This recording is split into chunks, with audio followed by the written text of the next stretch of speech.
વાગરામાં વીજ કરંટ લાગતા યુવકનું મોત નીપજ્યું। વાગરા દહેજ માર્ગ ઉપર જીઈબી નજીક આવેલ ક્લાસિક સેફ્ટી સોલ્યુશન નામક યુનિટની ગંભીર બેદરકારીને પગલે યુવકનું મોત નીપજ્યું હતું।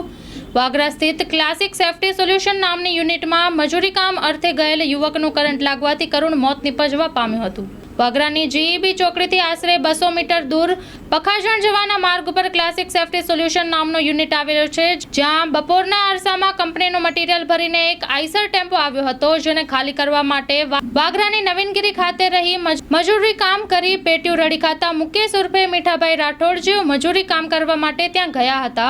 ટેમ્પા ચાલકે યુનિટ બહાર રિવર્સમાં ટેમ્પો ગોઠવતા મુકેશભાઈ તેમજ તેમના સાથીદારો ટેમ્પા ઉપર ચડતા ઉપરથી પસાર થતી જીઈબીની હાઈ ટેન્શન લાઇન સાથે મુકેશભાઈનો હાથ અડી જતા મુકેશભાઈનું ઘટના સ્થળે જ કમકમાટી ભરી મોત નીપજ્યું હતું। ઘટનાની જાણ થતાં લોકોના ટોળેટોળા ઉમટી પડ્યા હતા। મુખ્ય માર્ગ ઉપર જ ઘટના બનતા ટ્રાફિકનું પણ નિર્માણ થયું હતું।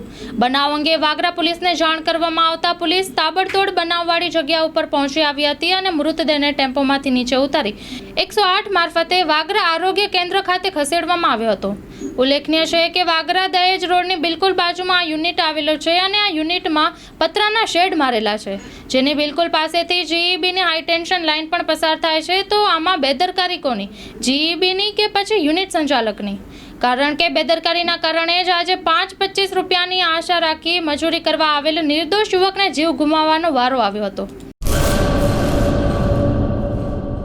વિધાનસભા પેટા ચૂંટણી બેઠક પર પોતાના વિસ્તારમાં સારી રીતે કવરેજ અને રિપોર્ટિંગ કરી શકે તેવા રિપોર્ટર અને કેમેરામેનની જરૂર છે।